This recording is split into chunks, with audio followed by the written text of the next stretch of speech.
피해자들이 발생한 것을 사기라고 봐서 이거는 이제 5년 징역. 아이고.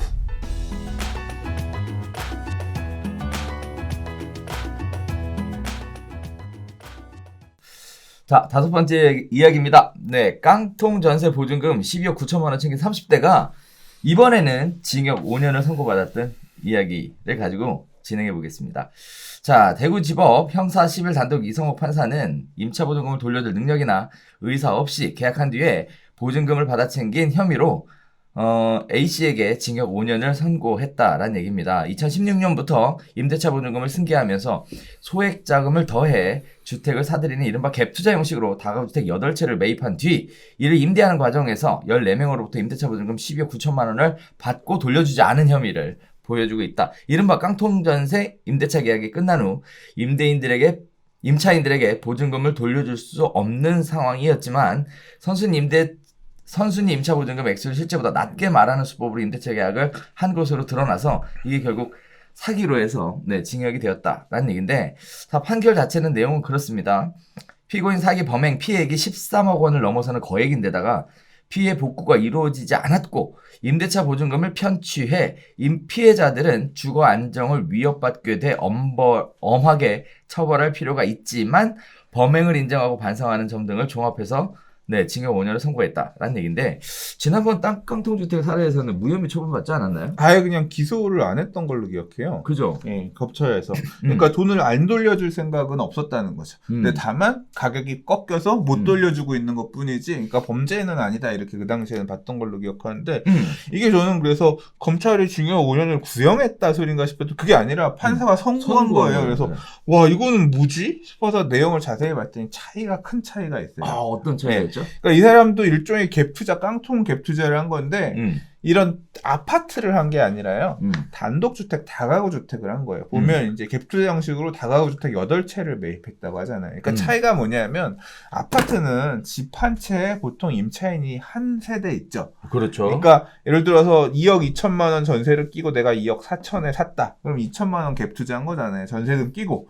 근데 2억 2천만 원 전세금 나중에 돌려주세요라고 했더니 지금 전세를 빼주고 싶은데 찾는 사람이 없어서 못 내보내주겠어요. 그냥 뺏어 나가세요. 지금 전세가 2억에도 손님이 없는데 그래 못 나갈 것 같다. 나도 돌려줄 돈은 없어요. 이제 앞에 아파트가 그거라고 하면 이 다가구는 뭐냐면 한 집에 여러 가구가 사는 집이에요. 8천만 원짜리 집, 7천만 원짜리 집, 6천만 원짜리 집, 5천만 원짜리 집. 그러면 그 집에 들어갈 때는 이 집이 4억 원짜리 가치야? 그러면 5천만 원짜리가 4개면 예를 들어서 2억 원이잖아요. 그렇죠. 내가 들어가면 5천만 원이 들어가면 내 것까지 2억 5천만 원이네? 그러면 4억 원짜리 집이 경매에 나오더라도 3억 원에만 경매에 낙찰이 돼도 2억 5천만 원까지는 보증금 보호가 되니까 3억 원 받으면 내 보증금은 받을 수 있겠구나. 그걸 계산해서 사람들이 들어가는 거거든요. 근데 그러면 이제 앞에 들어간 2억 5천 4개의 집이 2억 원이라고 생각을 해서 내 5천만 원은 보호가 될 줄 알았는데 이 사례는 뭐냐면 알고 보니까 첫 집 8천, 두 번째 집 8천, 세 번째 집 8천, 네 번째 집 8천. 합치면 얼마예요? 한 3억 2천이잖아. 근데 그 후순위로 나는 5천만 원 들어간 거지. 경매에 3억 낙찰되면 3억 2천만 원 선순위 임대차 보증금들을 받는 것만으로도 내 거는 받을 수가 없잖아요. 그러니까 완전 깡통이 되는 거지. 그러니까 이 사람 같은 경우는 뭐냐면 선순위 보증금들을 속여서 추가적으로 세입자들한테 보증금을 받은 거예요. 그러니까. 이제 그런 부분들이 일종의 사기. 그러니까 그렇죠. 선순위 임차보증금 액수를 실제보다 낮게 말하는 수법으로 피해자들이 발생한 것을 사기라고 봐서 이건 범죄다라고 해서 이제 5년 징역. 아이고. 5년이나 받은 거죠. 똑같은 갭 투자인데 어떤 경우에는 무혐의, 그러니까 거짓말을 했잖아. 그렇죠. 네. 이번 경우에는 사기를 통해서 임차보증금을 수수한 거기 때문에 편취한 거지. 편취한 거니까 거기에 따라서 징역 5년 선고 이렇게 얘기가 됐습니다. 자, 징역은 징역이고요. 그럼 세입자는 어떻게 되는 겁니까? 14명이 세입자는 못 받지. 이거 이제 이 사람한테 민사로 받아야 되는데 이놈을 조져서 돈을 받아야 되는데 난 다 받아서 썼다.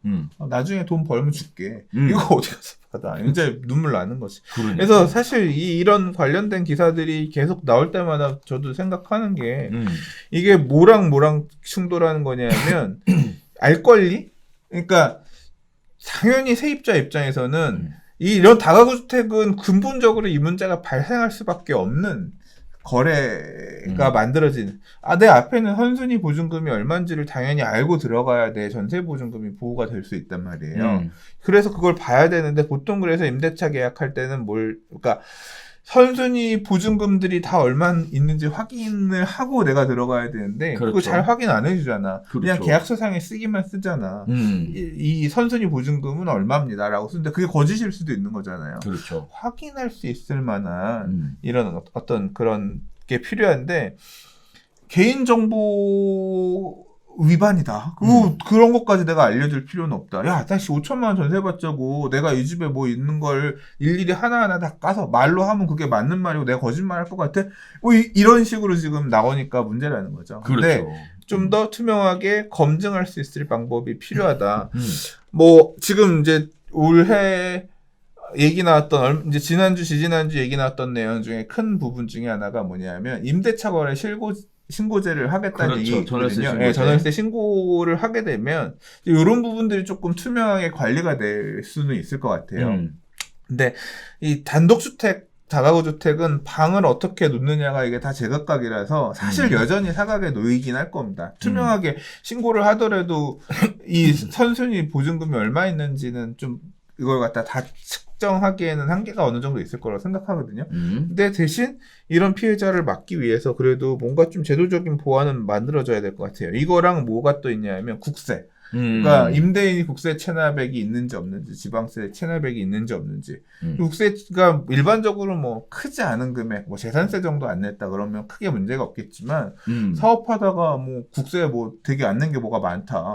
그래서 이게 보증금보다 먼저 선순위가 그렇게 커지게 되면 세입자들이 보증금을 다 못 받는 그런 사례들이 충분히 나올 수 있거든요. 그렇죠. 그래서 좀 임대차 안정을 위해서 선순위 보증금 확인하는 부분이나 임대인의 국세가 체납된 부분이나 조금 더 확대하자면 임대인이 뭐 다른 임대차 청 안 되면 다른 임대차 통해서 에서도 이제 돈을 받을 방법이 있어야겠지만 보통 보면 이렇게 지금 이 사람도 8채였잖아요. 그렇죠. 예, 다른 데도 돈이 많이 물려 있어서 못 줄 수 있는 이런 상황이니까 그렇게 갭 투자를 많이 해놓은 사람인지 아닌지를 확인할 수 있는 어떤 그런 툴이 있다거나 좀 이런 보완책들이 있어야 되지 않을까 싶어요. 저 개인적으로는 이런 생각도 들더라고요. 일단 전월세 신고제의 가장 큰 맹점이라고 한다는 게 이 사람 새 사는구나, 얼마에 사는구나, 라는 게 공개가 되면서 자연스럽게 이제 애를 양육하는 경우에는 학교 가서 그 얘기들이 나온다는 거. 굉장히 좀 가슴 아픈 일이 될 수도 있다는 거엔 동감을 또 해요. 또 한편으로는 다가구주택을 계약을 하게 되면 공인중개사의 책임 부분이 있습니다. 이게 보면 공제사고 발생을 하잖아요. 다가구주택 이렇게 경매 가서 세입자가 보증금을 다 돌려받지 못하는 경우 공제금으로 지급하도록 되어 있어요. 물론 지급 절차가 간단한 건 아닙니다만 어쨌든 공인중개사 사무소에서 정상적으로 계약을 하면 일정 부분 다는 아니더라도 공제를 통해서 보장은 받지 않을까라는 생각. 그래서 중개업소에서 계약하는 걸 좀 추천을 드리고요. 일단 공인중개사 입장에서는 이거 사실 확인하기 어렵습니다. 어려워. 말 안 해주면. 말 안 해주니까 거기에 따라서 임대인의 의무 다가구주택을 새로 놓다거나 또는 전월세를 새로 놓게 되면 어떻다라는 최소한의 의무에 대해서 뭔가 확인할 수 있는 방법 내지는 뭐 책임에 대한 부분 이런 부분들이 좀 명시가 돼야 되지 않을까라는 생각이 들고요. 그냥 뭐 막연하게 전월세 신고제를 통해서 이렇게 끌고 가는 거는 부정적인 측면도 상당히 많아서 좀 깊이 있게 생각해 봐야 되지 않을까라는 생각이 좀 들어요. 자, 그럼 이제 세입자분들은 이제 굉장히 안타까운 사례가 발생하게 되는데 그래도 14명이 사실 다 피해보는 건 아니고 따지고 보면 맨 마지막 순위에 있는 분들이 피해보는 거죠. 보호가 되는 분도 있고 안 되는 분도 있고 그렇고 사실 이제 이 부동산을 이 사람이 들고 있는 입장이면 담보 가치가 막 가격이 올라가면 또 전세 가격도 올라가고 하면 이제 빠져나올 길도 잘 유지만 하고 있으면 있지 않을까? 네, 그렇지 않을까요? 점유만 놓치지 않고 계속 살고 있다 계속 보면. 거주하고 있다 보면. 네, 그렇죠. 그렇지 않을까? 예전에 잘 아시는 분 중에 한 분이 이런 분이 있었어요. 다가구 주택을 이제 투자 목적으로 산 건 맞아요.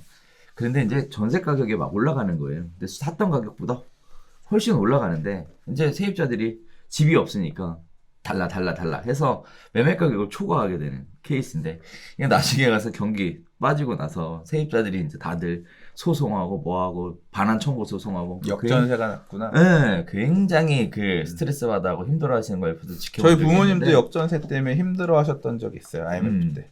진짜 힘들었어요. 돈 마련해가지고 이제 세입자들 돈 돌려주고 이 돈이 목돈이 갑자기 만들어지지 않으니까 조금만 기다려달라. 뭐 2주만 기다려. 그 당시 IMF는 뭐 전국적으로 난리였으니까 힘들어하셨죠.